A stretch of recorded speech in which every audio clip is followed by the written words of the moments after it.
You're listening to the Churros y Tácticas Podcast.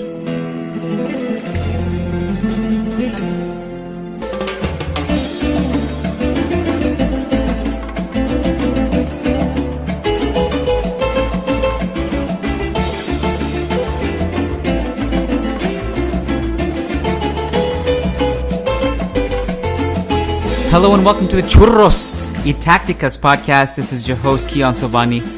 Joining me today, almost 2 days after the Madrid derby, is my frenemy, into the Calderon journalist, Jeremy Beren. How are you doing, my friend? I'm fantastic, Kiyan. You're doing better than me, I think. We talked about this a bit off air. I think the 0-0 draw was better for you than it was for us. Yeah, I agree with that. It was an interesting game, a lot more interesting than I thought it would be. I guess one way to describe it would be thrillingly dull, if that makes sense. My timeline was just filled with journalists and fans complaining about how bad it was. I couldn't. Yeah. I thought maybe I was taking crazy pills because I actually really enjoyed it. And as a neutral, I think it would have been entertaining. It was a bloodbath. Literally, Sergio Ramos was bleeding. Yeah. There was, in many ways, it was just the more traditional derby. Not that much technical greatness, but just a bloodbath. There was challenges flying. It was dirty. It was aggressive. There was a lot of tension. You know what? Even technically, individually, there was some really beautiful moments. Actually, I agree. It wasn't like the most gorgeous thing we've ever seen, but I definitely didn't see it the way others did. No. A lot of people were criticizing Simeone's quote after the game, where he said, what did he say? Something about how much football was played or something, or how much good football was played. I can't remember exactly what he said. But I actually thought, all things considered, this was a pretty good, old-fashioned derby. Definitely. And it was vintage Cholismo in that Atleti managed about 35% possession, got outshot 2-1, had half a dozen yellow cards, and the opposition never really looked that close to scoring, and Atleti got out of there with a well-earned point. You and I talked about this before the podcast, on previous podcasts, about as bad as Atleti have been this season, defensively they've actually been really good. And to me, it just didn't look like they had much interest in scoring a goal, and they were happy to defend, and they did it brilliantly. Offensively, they were a black hole again. And just like we predicted, the first 20 minutes, they were pressing high. They came in waves. No one should have been surprised about that. And Real Madrid just weren't prepared for it. And everyone from Marcelo to anyone who was supporting him on the left flank just couldn't get out of that press. And the most disastrous instance was the Marcelo giveaway to Correa, which Correa missed shockingly. And I had a text from Diego Lorin right before Correa missed that chance, and he put Correa caps lock with exclamation marks, and I was like, oh my God, Correa scored, didn't he? And then he missed, and then I just I turned off my phone, put it away, because I realized my feed was behind. But Correa's miss was shocking. But the other thing I noted about that was that it's not only that Marcelo gave the ball away there, he completely just failed to track Correa, and he had all the time to do so, because the counterattack wasn't that lightning quick. It took time to develop, and Correa had a lot of time. And Marcelo just jogged back, looked at him, and he probably just in his head, he was like, oh, fuck, you know what, the ball is probably not going to go there. I don't need to track back. And it goes there, and he should be the most relieved person in the stadium. Yeah, because Correa just scuffed that chance so badly one-on-one. And you just kind of had the feeling that would be probably Atleti's best chance for the entire 90 minutes, and it was. It was Marcelo, and I think Varane made the second giveaway, too, because the ball went to Griezmann. Then it kind of got deflected, and then it ended up straight into Correa's path anyway. But it was a really, really bad missed chance. And Correa, it was interesting because I think he played pretty well. His intentions were good as ever. He was just one of the few guys in this team right now who is willing to take, every last defender on. But you got to finish that chance. In the Madrid derby, you cannot miss that chance. My notes from Correa in this game, and I think Correa has been one of the best players in La Liga this season. What I remember, I remembered him for three instances. One was the miss. The other one was his quote-unquote clearance to Benzema's skull. And the third one was on a counterattack. He was going blitzing like full throttle at Modric, and Modric just took it ball from him so easily. I just think every noteworthy moment that Atletico had in this game was on defense. Yep, absolutely. And no, just one shot on target. You have to be good defensively, and Atleti had a lot of highlights defensively. I know you were tweeting about this. Juanfran turned back the clock. Oh my God, yeah. Stunning development. Juanfran played really well, especially in the first half. I didn't know who it was that was outrunning Ronaldo. I was a blur to me, but when I saw the replay and it was Juanfran, it was like, if I had to make a list of yeses, he would be dead last. Yeah. He did have a head start though, didn't he? Like just a few yards at least. I think it was close, but he might have gotten a head start. I got to see it again, but it was glorious. He also had that roulette at some point in the first half. Do you remember? It was, I don't know if it was middle of the park somewhere. It was gorgeous. Yes, I'm like, is this Juanfran doing this? What year are we in? What was your perception of Real Madrid's performance? I'm curious to know from an Atleti fan. Do you think they played good or bad? Kind of in the middle. I don't think it was a bad performance. I think they really struggled to break Atletico's defense down because Simeone just organized it so well. A lot of times I noticed just a bunch of sideways passing, a bunch of lateral passing, not really launching the ball forward, not really creating clear-cut chances. I think their two best chances came within about 2 minutes of each other in the first half. The Cruz chance that hit side netting and the Ramos header. And that was really about it until late in the second half when Ronaldo had that chance that Lucas blocked. But I think Madrid played fine. There were a couple things that were really curious to me about their performance. Number one was Zidane's management and his use of substitutions. One of them was due to injury because Ramos broke his nose. But he put on Asensio way too late. Dani Ceballos did not play despite some rumors that he would. And other than that, I think just Madrid have lacked a lot of luck this season, which is kind of, I don't want to say karma, but considering the luck they had at times last season, I think that the gods are getting their revenge in that sense. I think Real Madrid played well, but they couldn't generate clear-cut chances. They really found it difficult to get around a really compact, really organized defense. And Zidane not really taking the initiative didn't help matters either. I'm almost wondering, to your point about the karma gods, if this is just Real Madrid regressing to the mean after having some anomalies and 90th minute winners so many times last season. Like, are we talking about sustainability of relying on that? It just normalizes after time. And that's not to say that Real Madrid obviously weren't good. Obviously, Real Madrid were great last season, and they were one of the best teams in recent memory. But you would admit, as well as some other more reasonable Madridistas, that there was a lot of luck involved. There were a lot of 2-1 results that had very late goals, a lot of so-so performances that turned into wins regardless. And there is, as you said, some regression to the mean this season, and they're finding it harder to just flip that switch. I think they're finding it harder to keep motivation up. And Zidane doesn't seem to trust his younger players. But the weird thing is he has sporadic trust in certain young players. Like the whole Ashraf thing came out of nowhere when we still had Nacho who could have played right back, and Vallejo who it's not even a question. Vallejo last season he's head and shoulders above Ashraf, and this season too. To me, like to the point where I still would have trusted. It's not that Nacho did anything wrong and Nacho is not reliable. Nacho's not amazing. I think we all love Nacho. I would have even put Vallejo as Ramos' sub at halftime. I think your perception of Real Madrid's performance is accurate. I was really confused as to why some fans were angry about this performance. I think put a really good tweet out that I agreed with, was that, and his point was, he was questioning why Real Madrid fans were so furious about this, because in a vacuum, an away draw against Atleti is acceptable, because Atleti are one of the best defensive teams in the world, even in this stage of the this Simeone era, which has kind of faded for them.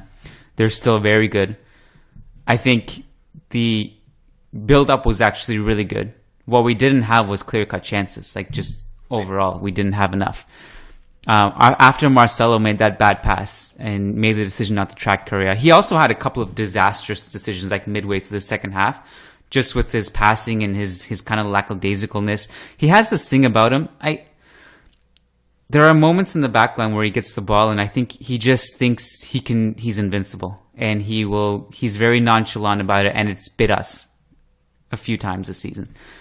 I think he started to find space as the game went on, because I think Juan Fran lost energy. I think Savic had to come over and help out at times, and Stefan Savic has no pace, so it created a bit more space for Marcelo to operate, but the final ball wasn't there for him. Danny Carvajal looked a little rusty, which is obviously understandable. Ramos had to come off. Just not a great day at the back, but luckily Atletico couldn't threaten at all. Well, that's the thing with Marcelo, is that overall him and the rest of the team grew into the game, because we knew that Atletico would eventually regress into their shell, and they did. And that was Real Madrid's opportunity to grow into the game and become more confident. I thought Casemiro was really good. I thought Kroos was really good. Like, Kroos was really mobile in this game, and that's a trait he's worked on over the years. He joins the attack, and he can dribble through players, and that's something that we never saw him do under Ancelotti. He was so stationary. So those two played well. I thought Modric was good, and then I think Kroos did a lot, just with his vertical passing and his movement to help us get out of the press early on too. I think what the issue was, obviously, just the lack of goal-scoring opportunities. And a lot of people are criticizing Isco, that, he over-dribbles. What he does is superfluous to the game, because he just kind of goes in the corner and does all these amazing dribblers and dribbles and swoons us and oohs and ahs and everything. But what is he doing? Is he slowing down the offense? I think that there was just too much burden on his shoulders to break this defense. I think he was good. I don't think he was the problem. Like, most of the questions that come in directed towards us are, how long is Zidane going to trust Isco, who's a liability? I don't see it that way. I just think if you pair him with the right people and you have decisive players like Ceballos next to him, I think he'll do fine. You mentioned Asensio came in too late. That's one thing that I noted too. I really question if Benzema's a starter anymore. I don't think he's been a clear-cut starter for almost a year now. Even if you have no other strikers, your best bet is still to push Ronaldo higher and put Asensio or Ceballos in there. And just the lack of finishing too. Like, credit to Atleti. I thought they played well defensively. Yeah, and your point about Ronaldo, just push him up high. I mean, Ronaldo's going to be on the left flank anyway. I saw that so many times in this game, where he just probably should have been playing through the middle, and he's just out there dribbling on the left anyway. Yeah. So that is maybe a little bit of an issue, but yeah, Benzema, it's kind of tough to watch him right now, because I've been like a Benzema apologist for a few years now, because I don't think people really appreciate the kind of player he is and what he means to this Real Madrid team. But he's just tough to watch him right now. He's just not doing really anything like of note. No shots again in this game. Savic handled him really, really well. Ronaldo had... I don't think Ronaldo was low on confidence, because with him it's impossible to be low on confidence. But he didn't have any really... He didn't force Oblak into any outstanding saves. He didn't make things exceedingly difficult for Atletico's defense. I mean, he had the free kick, I think it was about 10 minutes to go, that Oblak had to parry away. But other than that, he had 7 shots, and really, I think just one of them was an at least good chance. Standouts for Atleti: Lucas Hernandez. Yep, Lucas was great. I thought Juan Fran we already talked about. Oblak didn't have much to do, but obviously he's Oblak, and he's always going to be good and deal with things. Who else did I have there for Atletico that stood out for me? I don't know. I was trying to figure out the Saul thing on the right. I think he played well defensively. And I was trying to find the reasoning behind it. It's obviously not Saul's best position, but if you're looking to nullify Real Madrid's flank, Saul can do that. Like, it's in his repertoire to just basically do anything defensive that the team needs him to do. But I don't know. That's one thing that I did question from Simeone for sure. Yeah, and that was, I think, the point of it. And Saul's been playing on the wing a lot lately, which I don't really like because Saul is clearly better than the middle. I think you get the most out of him when he's playing through the middle. But he's such a versatile player, and he's such a tremendous athlete, and he just gets it. You can play him anywhere. And he was excellent defensively. Didn't really do much in attack, but then no one on Atletico did. Lucas was terrific. It was a bit of a surprise when it came out midweek that Felipe Luis was fit, but he wasn't going to start as he's being saved for Roma in the Champions League. But Lucas did a job. He came up as a left back, but he's not really a left back anymore. His touch is not as good as Felipe's. He's not as assured going forward as Felipe is. But my God, he's a really just standout defender. He doesn't make mistakes. I think I mentioned this last week. Yeah. So steady, and his pace is just like it's an underrated quality of his. It's not talked about a lot. When we talk about Lucas, we often talk about his youth, his versatility, his reliability, but he's really quick and he's got tremendous pace and a lot of grit. And if Atletico play their cards right, he's going to be in the middle of this defense for the next 10 years. I think you nailed it on the head. Like Lucas to me is, someone asked on Twitter whether Real just signed the wrong Hernandez brother after that game. Yeah, but if you've been watching Lucas this season, like to me, he's one of the standouts for Atleti generally, and he's very.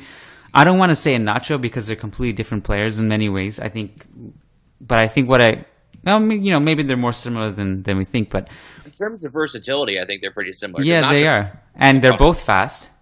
Yeah. Lucas to me he's not shy at all. Like he was so prominent in this game. He had so many touches, and he was just a focal point in the defense, and he was kind of out there. Like to me, he looked like he was going to be a future captain the way he carried himself. He was excellent, and Atleti need to make sure he is in this team for the next several years because he's a future leader in this defense. He's just terrific. The question of whether we signed the right Hernandez brother, it reminded me of I don't know I know you watch the NBA. Between the Morris twins, Marquise Morris always gets the more attention, but I always thought Marcus Morris was the better player.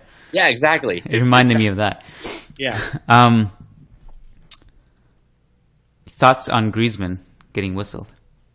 Well, it's interesting because we asked this question on Twitter. What did we think of Griezmann getting whistled off? And a few of our followers on the Calderon said actually the whistles were for Benzema, which I can understand because Benzema was coming off at the exact same time. And it's funny because some people commented on Benzema thing, and they were like, it wasn't Benzema getting whistled. It was Griezmann. I was like, obviously Benzema's not getting whistled. It's the Calderon. It's not the Bernabeu.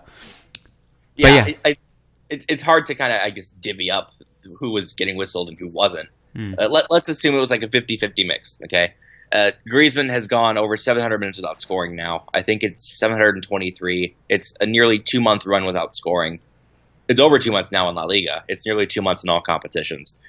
He managed only 16 touches in 75 minutes. He's completely isolated at the top. And Simeone played basically a 4-2-3-1 or a 4-5-1 in this game, which is like the worst formation to be playing Griezmann in.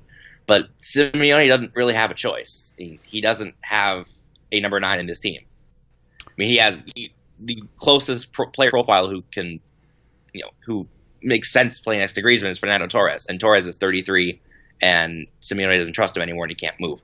So Simeone doesn't really have any options. But I think Griezmann is very frustrated. Not only are Simeone's tactics kind of killing him, but he's really frustrated. He's not as driven as he used to be. It's tough.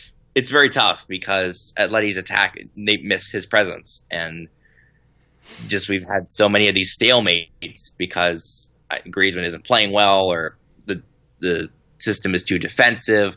It's not just one thing with Griezmann, which is kind of the frustrating thing about it. It's not just he's fatigued or it's this or it's that. It's a combination of things that have kind of led to this huge dip in form.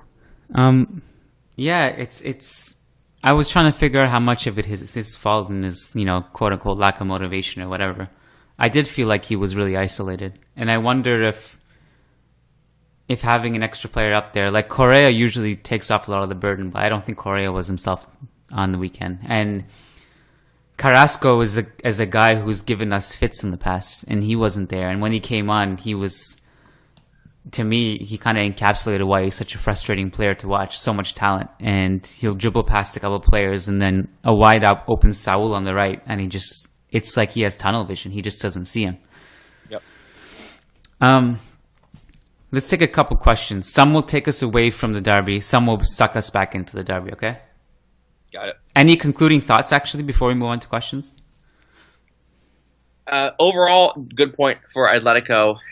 It's Real Madrid kind of had to win this more than I think Atletico did, because with the status of the title race, which we may get to, 10 points is a lot to overcome, I think, for both sides. Overall, I think Atletico will take this point. I think I mentioned this last week that Atletico have gotten up for the big games mostly this season, and this was another instance of that. So overall, decent performance, incredible performance defensively, and the attack is what the attack is. It's been this way all season. It's going to keep being this way for the next 6 weeks. So, yeah. We're going to get to talk about the title race. There's actually a really interesting question about it in a bit. Rutuj Kusrakar on Twitter says, do you think Valencia has a decent shot for the title? Or is this take far over the top? As it stands, yeah. Valencia are probably the single biggest title contender to Barcelona right now. They won again at the weekend. They won 8 in a row now. And the last few weeks they've done it without just wrecking teams from top to bottom. Espanyol gave them the ball. Espanyol actually outplayed Valencia for a good portion of Sunday's game, hit the woodwork twice, probably deserved better, but they ended up losing 2-0 because Jeffrey Kondogbia scored an amazing goal and Santimina scored again. You know, he's made just 3 starts this season. He's got, I think, 4 in his last 5 now. Yeah. Did you see Santimina's comment about the match against Barca? Oh, no, I didn't. What did he say? He said they believe they can beat Barca, but they are worried about the referee decisions. It takes balls to say that in this day and age. It does, but he's not entirely wrong. In the NBA, that's like a $100,000 fine, I think. Oh yeah, that's a big fine over there. But no, Valencia, I think they've flashed their title credentials on more than one occasion this season. They have the second biggest goal difference in the league. Only Barcelona have scored more goals than them. And if Valencia win next week, the title race is very much on. If it's a draw or a Barca win, a draw, title race is still probably on, but a Barcelona win probably ends it. That said, as it stands, Valencia are pretty clear title contenders. I don't know if there are any doubters out there still. This isn't the Valencia of 2014-15 that got off to a similarly hot start. We're really good, but also we're extremely lucky and really faded toward the end and ended up finishing 4th. This Valencia is different. I've started to question their invincibility in the last 3 games. But I can't pinpoint whether it's them just being mortal or it's them just showing things as a sign of a great champion that they just get to. Because against Alaves, I didn't think they were that good. Against Leganes, I thought they were okay. They were kind of just bad for the first half. And against Espanyol, like you mentioned that they were outplayed for some of the game. I thought for the vast majority of the game, they were not in it. Yeah, definitely the first half, Espanyol, I think, were clearly superior, but couldn't make it count. Well, I think one of the issues... So against Alaves, to me, I just thought because Alaves just tend to they tend to pack the flanks. And so much of what Valencia does is through the flanks. Like even Soler and Guedes, the crosses from Pereira and Gaia, and they go through the flanks so much that if you take away the flanks, they have to resort to other things, and they're good enough down the middle to do that, but that's one thing they struggle with. Against Espanyol, you can chalk it up to rest, because Marcelino went into this game and he rested. Soler wasn't there to start. Guedes wasn't starting. Who else was out? I'm pretty sure Garay was sitting this one. Yeah, those were their three substitutes. Zaza didn't play. Zaza wasn't there, right? Zaza was the other one. Yeah, it was Sensi Moreno up top. Yeah, so to me, like, that's one of the things they struggle with, because their counterattacks just weren't as good without Soler and Guedes ripping up the flank. And, you know, their decision-making in the final third wasn't good in those counterattacks. They got lucky. They dodged bullets. I thought Gerard Moreno was amazing. And Piatti just wasn't himself. And I think if Piatti has a good game, the game would have probably been 1 or 2-0 at halftime. And Kondogbia wasn't playing well. Parejo wasn't playing well. But then they survived that wave, and then Kondogbia scores that. So I can't tell, Jeremy, if that's luck or if that's just a sign of a great champion, that they just will get through these results. But I am starting to question the quality of their depth of it if they barely survived against Espanyol without their key players. Then again, it's not like they have another major competition apart from the Copa to worry about. So I just don't know. Like it's hard for me to answer this question right now. Yeah, I'm inclined to think it's for real. Obviously, we'll know more next week because they've already passed a few big tests this season. You know, they have. Off 100 teams, punished Sevilla. I think beat Athletic as well, even though Athletic aren't very good. They beat Athletic. I think they're for real. And you mentioned their only major competition is the Copa. So that's really going to help them in that all they have is the Copa. And if they go out in like the last 16 or the last 32, well, not the last 32, if they go out in the last 8 or the last 16, then they'll have, you know, a good 3 months potentially still in the title race to challenge, you know, Barca, who are going to be in the middle of 3 competitions. So we'll see where it goes from here. So they have no game midweek before they face Barca. So you basically have a completely full rested everybody, including the players who didn't play in the first half or at all in this game, like Zaza, and then Soler came in late, Garay came in late, and Guedes came in late. So they're fully rested. Barcelona will be without Mascherano and Piqué. And they also playing midweek. And even though they're through, I don't know if they rest players. So that is, my gut tells me that Valencia will lose in a horrifying fashion. And but if you just kind of look at the roster health of both teams, I cautiously might talk myself into Valencia doing something here. Yeah, it'll be like 3-2 at the 99th minute or like 100th minute Messi penalty or something. 200th right? minute Messi penalty. There you go. At Javed Balak _ on Twitter says, what are your thoughts on La Liga needing VAR? Well, we already know that's going to be implemented next season. Finally. Things that happened this weekend during the derby. Yes, there was some controversy, indeed. I'm out of words. I hate complaining about the referee. It looks bad. I don't think Real Madrid necessarily deserved to win. Referee, you know, whether it was right of the referee to make those decisions or not. I don't know how much it affected the scoreline, but it clearly impacted the game in some capacity. I don't know how you kick someone in the nose and break it completely, and that player has to be subbed off, and then there's no call. I don't know how you can put your studs on someone's shin and get away with it. I don't know how you can classify Correa's Correa hitting the ball on Benzema's head as a clearance, which he put it. I think he justified it as a clearance. It can't be a clearance if you're shooting it towards your own net, low driven on the ground. Yeah, I thought for sure Correa was going to get booked there. I was stunned he got away with nothing. That was actually one thing where I thought, okay, this has got to be a yellow card or something. I mean, it's dangerous. It's not even the intent. Forget the intent. It's dangerous. Like, we talk about the dangers of getting hit in the NFL, and now we're talking about, Alan Shearer's discovery where they saying that him hitting the ball so much has affected his brain development. And you have someone smashing the ball against your head. Like, it's dangerous. It's not... The purpose of this rant wasn't just for Atletico. Every team, Jeremy, Atletico, Real Madrid, Barcelona, top to bottom, Valencia, Betis, Las Palmas, poor old Las Palmas this weekend had a perfectly legitimate goal disallowed. Every team is getting affected by this. I cannot wait for VAR to be implemented next season.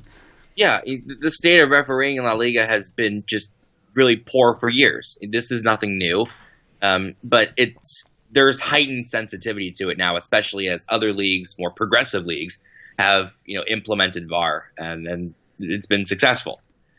I can't wait. I can't wait till we implement VAR next season, and then it's going to start off really shaky with a lot of holes, and everyone's going to complain, no, we shouldn't have done this. Probably. I'm expecting that. At least in theory, it's a great idea. Yeah.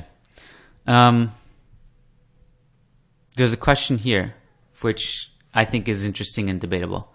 It's from Chivelle Charles on Facebook. Chivelle says, who is the third best center back in La Liga after Varane and Umtiti? Are we sure that those are the two best center backs? They might be. Umtiti, definitely. If you're saying Umtiti definitely, then it has to be Varane, because to me, Varane is actually better than Umtiti. Really? Interesting. I don't rate Varane as highly as some people do. I think he's very God. Good. Bro, he's been unbelievable for us this season. And towards the tail end of last season, like he was peaking. He's one of the bright spots for us in this terrible season so far. Yeah, he's very good, and he has been very good this season, to be fair. But yeah, I think Umtiti is, if not the best center back in La Liga, he's got to be top 2 or top 3. Victor Ruiz, I think, is a pretty good shout for third. Mm-hmm. Really criminally underrated at Villarreal for a few years now. I think he's an excellent center back. I'm trying to think of other center backs that have stood out. I'm kind of almost blanking. What do you think of Inigo Martinez?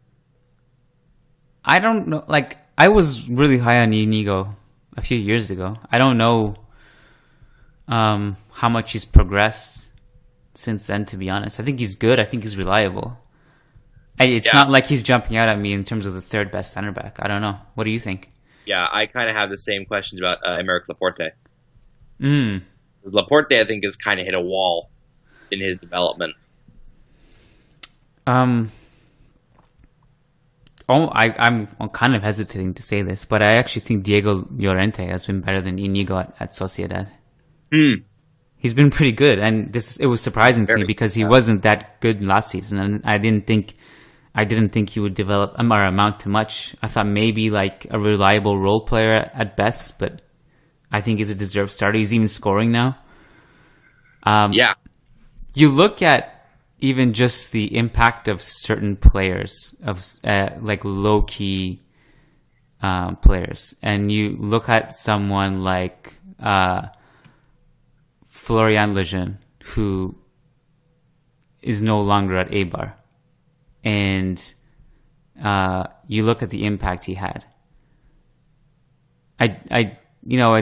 Players like that kind of stick out to me in a weird way. Yeah, they miss like just competent defenders, let alone really good ones like Lejeune was. Yeah. Third best, I don't know. Like, it's crazy to me that we're not even talking about Piqué and Ramos either. Is that how far they've fallen off? I think they're maybe in a rough patch, but I don't know if you can completely rule them out as the third best right now. I don't think you can rule them out, but... And Godin, my God, Godin is... I know he's kind of on the wrong side of his peak, but he's still at a pretty high level, if you ask me. Yeah, Godin's still at an extremely high level. I guess we can kind of divide this into more promising or younger players who could fit in this category, as opposed to like the old workhorses like Ramos, Piqué, Godin, who have been doing it for years now. Yeah. But Umtiti is just 23, and Umtiti is going to be sensational for a long time. Well, if we're talking about that, I think we can also talk about Vallejo, who hasn't had a chance much this season, but he's going to be really good. I can't wait for Yerai to recover fully. Yeah, same. I think he's going to be one of the elite center backs in the league. Unai Nunez has also been really good. Yeah, Unai's been good. I wonder if they're going to keep that as a partnership. That'll be interesting. Yeah, and finally make bank on Laporte. And they might also make bank on Kepa soon. Yeah, possibly. Question from Marco de Blanc, which I think will be interesting as well. He says, should Real Madrid and Atletico Madrid only try for the Copa del Rey this season? La Liga is over anyways, and with these lackluster performances, Champions League is a distant dream. Do you see it that way? Not exactly. I don't think La Liga is over yet, because with this Real Madrid team, I still have this lingering feeling of just impending doom for everyone else come the new year. I think they're probably going to work their way out of this. They have just too much talent to keep going in this manner. I mean, they're averaging less than 2 goals a game, for God's sake. Ronaldo has 1 goal in La Liga. This isn't going to continue. I think if they're within 4 or 5 points by the time the Clasico rolls around, and then they win the Clasico, it's game on. But right now, Madrid are 10 points back. Valencia are right now clearly ahead of them, not just in the table, but in terms of how they're playing, in terms of their momentum, clearly have the upper hand. For Atletico, I think the race is done. And Atletico, they were never going to win the league anyway this season. But I think for Atletico, it makes a lot more sense to focus solely on the Copa or the Europa League, assuming they get there when they drop out of the Champions League. But for Real Madrid, I think at that club, they have an obligation to continue fighting. Zidane has said it on multiple occasions that they're going to get this right. Not sure how right he is, but I just based on the track record, I can't count Real Madrid out yet. I just can't. I tend to agree with you. I may be the only Madridista who believes that the league is not over. We were 10 points behind Barca in the second half of the year when Zidane took over, and he cut it to 1. 15-16, yep. And that was a great title race that year. My God. It was down to the wire, and it shouldn't have been. Barcelona should have had that locked up.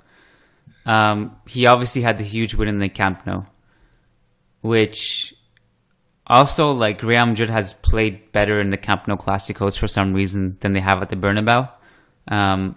And I think that's just because of the lack of pressure, and I think they just kind of thrive away at the Camp Nou for some reason. So you have to win both Clásicos. There's no question. You have to win both. And so assuming that cuts it to, 4 points? That's not insurmountable. No, it's not. I think a lot will be decided, and to be honest, I think a lot will be decided against Valencia next weekend, Barca-Valencia. I'm not ruling out the Champions League. I think it's completely crazy and inconceivable almost to say that Real Madrid win 3 in a row, because even 2 in a row was pushing it and no team has ever done that. 3 in a row would be bonkers. What I will say though is if Real Madrid buys time to figure it out and they get a favorable draw in the next round, that will help them just kind of buy time. Historically, Real Madrid has never needed to be good in the league to win the Champions League. If you go back, apart from last season, 99-2000, they came 5th in the league and won the Champions League. They were having a terrible season. They beat Valencia 3-0 in the final. 01-02 as Zidane, I think it was. That one, they weren't good in the league either. So I'm just saying, based on history, you don't need to be good domestically to win the European crown. And this is not just Real Madrid. This is historically backed up by previous winners of the Champions League. Yeah, and in 2014 and 2016, Madrid came in third both. Madrid came in third in 2014 and second in 2016, still won the Champions League. Who won the league that year? Was it Atleti? In 14, yep. Yeah. That's Atleti's year. And then 16 was obviously Barca. But I can't count Real Madrid out entirely. It's not looking good right now. No, of course not. No. It looks very not good. But there's just so much talent here and so much experience and so much savvy. I mean, they're the defending champions of everything from the past year and a half. So I can't count them out. From an Atleti perspective, I don't know how much they can buy themselves time. It would be almost impossible if they qualified for the next round of the Champions League. Although, who knows? But in a world, in a very slim chance that they do, I was looking at the derby, and for the first time this weekend, I actually thought, oh, wow, this team could actually really use Vitolo. Which is crazy to say, because that whole thing is bizarre to me. But he actually started to me, kind of look like Sevilla Vitolo this weekend against Levante, even though they lost and it was horrifying for them. And they're dead last now, which is just astounding to me. Maybe this is a good time to talk about them, actually. That game, I don't know if you had a chance to watch that one. That was one of 4 La Liga games I watched this weekend because I was busy with, I was watching Odegaard, and I deviated, I cheated on La Liga and watched Arsenal Tottenham. So I missed a couple games. Las Palmas Levante, it was like such classic Las Palmas way of losing, where almost every game they've played this season, they have large stretches of the game where they play really good, but they just can't get results. And then I just kind of want to go back and give daps to Levante because, we talked about Vitolo. He couldn't find any space on Levante's right flank where they had Shaq Moore and then they had Jason, and then the other side they had Tono, who was so like they were constantly overloading the flanks and they were so dangerous there. Vitolo had to just completely leave the left and go down the middle and try to roam a bit to find space. Morales has been really good for Levante, and Espardi has been really good. Yeah, Espardi's been excellent. Yeah, again, Las Palmas just losing again despite playing well because they grew into the game. They had that unfortunate offside goal, which wasn't offside. I don't know. I can't imagine. Before I was like, you know what? I think Las Palmas has a shot at going down. I'm almost convinced they go down now. Yeah. Paco Ayestarán has been living on borrowed time for a few weeks now. How is he still there? Las Palmas president confirmed he would continue as the coach when they go to Real Sociedad next week, which I think is a terrible idea. I think Real Sociedad could absolutely thump that. That they can do. Yeah, they can. Yeah, that could easily be like 4-1 to La Real, and that will just be just bury them further in this disaster. But Las Palmas, it played a decent game. This was about as close to the Setien Las Palmas as we've seen this season, and they still lost 2-0. So, yeah, I don't know what the fix is here.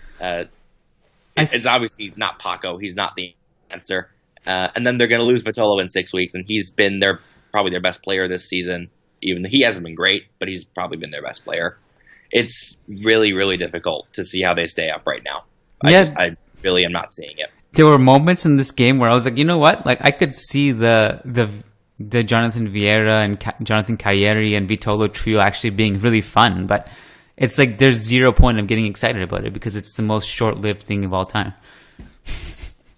Yeah, and Calleri came off, and they were down 2-0. And what was that? That was the other thing I couldn't believe. We spent so much time complaining about Pepe Mel at Depor. Paco is on that level. Dude, Paco is horrible. He's a terrible manager. You're already down 1-0, and you take off Calleri, and then Levante go down and make it 2-0. Yeah. What are you doing? Yeah. I think that's pretty much all the questions we're going to take. Who does Atletico have next? Levante! Yay! Tough one. Yeah, Atletico haven't won. Genuinely tough. Yeah, Atletico haven't won at Levante since 2007. So it's likely that the unbeaten run comes to an end next weekend. Then you have Elche, which is in the Copa del Rey. The fact that aggregate is 1-1 is amazing. Yeah, even that is going to be nervy because it's 1-1. Like, my God. Holy smokes. Look at your schedule. So you have Roma on Wednesday. Yep. Then away to Levante. Then you're hosting Real Sociedad. Then away to Chelsea. Then you're away to Betis. Oof. Yeah, that's a tough little run there. Who knows what kind of team is going to take the pitch against Chelsea. It depends on what happens this week. If Atletico are knocked out of consideration, then you might see some rotations against Chelsea. You know what's fascinating about this next run of games against Roma and Chelsea? This is the first time that Simeone has to go into a game not playing for a draw. Does anything change tactically? Will he actually roll the dice, or will he just still rely on what he's known to do? Probably the latter. I mean, I'm not sure how much dice rolling he can do considering his personnel, considering his lack of faith in a pretty sizable portion of the squad. His hands are tied. The team still isn't playing that well on the balance of it. So I think from his perspective, he's got to be thinking, okay, we're just gonna come out and play 4 central midfielders, batter a team, exhaust them, and try to nick a goal. And it's the only strategy that he's got in his playbook right now. And you can say he should be playing, a 4-3-3. He should be experimenting with 3 at the back. And I think the first half of the season has been a tremendous opportunity to do that, but he hasn't taken it. He's prioritized getting the result over, trying to experiment. And who knows how different the season would be if Simeone was opening up a little bit more, trying things he hadn't tried before. Who knows how different it would be? It may not be different at all. It could be vastly different.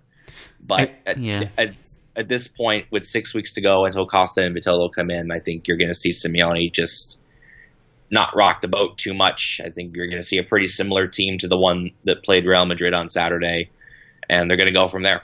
Has Diego Costa been training at all? Do you have any knowledge on that? He's training. He's not hurt, which is good. That was the biggest concern when he came over was, what if he gets hurt during training? What if he tears his Achilles and he's out for the year? But no, Costa's been training. All the reports say he's doing well, and the hope remains that he comes in January and he just starts scoring hat tricks every week. This is the first time in my life, and I know this is sacrilegious to say, but that Simeone might be holding the team back now. He's done so much for the team. Because this team is so talented. You look at the rosters, there's no way this team should be struggling the way they are. They're too good. They're genuinely so good on paper. And they have youth. It's not like they're an aging team. They do obviously have aging players like Godin and Gabi in one front, but the bulk of it is really exciting. Correa is really exciting. Carrasco, I know that you guys have kind of some annoyances with him, but my God, he is terrifying to face as a Real Madrid fan. I hate it when he has the ball. It makes me nervous. That's the type of player you would think that should have. Gamero was one of the scariest players in La Liga just before he signed. It's not adding up for me. But there's no way, obviously, Simeone will go anywhere. Not anytime soon. You have to give him a chance to figure out Vitolo and Costa and evaluate at the end of the season. But I don't know. I think that this team would be a lot more exciting, maybe with someone else at this point. I don't know who that person is, but yeah, this is the first time I've actually started to question Simeone. I mean, I questioned it a little bit last season. Starting around this time last year, it was pretty clear there was some stagnation here, that something needed to change.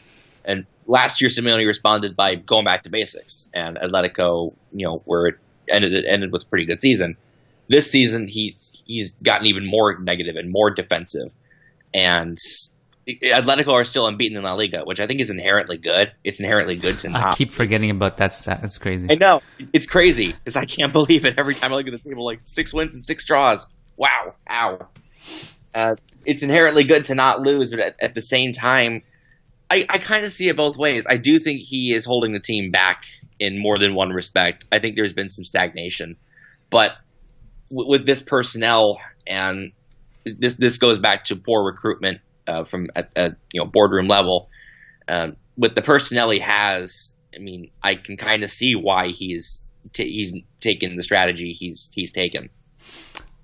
I was going to say they have the best defense in the league, and then I realized somehow Barcelona have only conceded 4 goals. That's crazy. Second best defense. But no, Atletico, I'm fairly confident there's going to be quite a big rejuvenation effort here, revitalization effort in the next 6 to 8 weeks. I think there's going to be some movement in January and a lot of movement next summer. Because it just happened. Yeah. This is a very talented team, but not. It's in certain positions is more talented than others. Atletico don't have a pure number 9. That's obviously a gigantic problem. That's where it really starts and ends. Atleti need that number 9. Atleti need youth in. They need more youth in defense. They need stronger midfield. They need more youth in midfield. So we'll see where it goes. They've also scored the fewest goals in the top 10 apart from Leganes, who are 0 offensively. That's what I like to hear. The weird thing about Leganes is that they're so good defensively, and the recurring theme for them is just that Szymanowski and Bovu just bottle chances. It's almost on Ronaldo Benzema level for them. It really is. I want to say they've scored 3 goals at Butarque this season. Wow. 3 goals. They've scored 3 times in 6 games. That pretty much sums Leganes up. I mean, it was recurring for them against Barca too. Yeah. I thought they would give Barca problems, and defensively I thought they were pretty good against them, but it's impossible for them to score. They were relying on Arambat on the counterattack. Yeah, that's not a great strategy, bros. Okay. I think I've abused your time enough, Jeremy. This is like the third podcast we've done in the last 2 weeks now. Are you sick of me yet? Yeah, I'm getting tired of you. Yeah, likewise. I guess we'll do this at some point again. Probably. I don't know when. I'll look at the schedule. I'd probably be interested to pick your brain around the time Atleti play Betis. So maybe around that time. Yeah, sounds good to me. Yeah. All right, my friend. Thank you for joining me. As always, it means a lot, and thanks for your wisdom and insight. And appreciate you joining me. Gracias, Kiyan. My pleasure.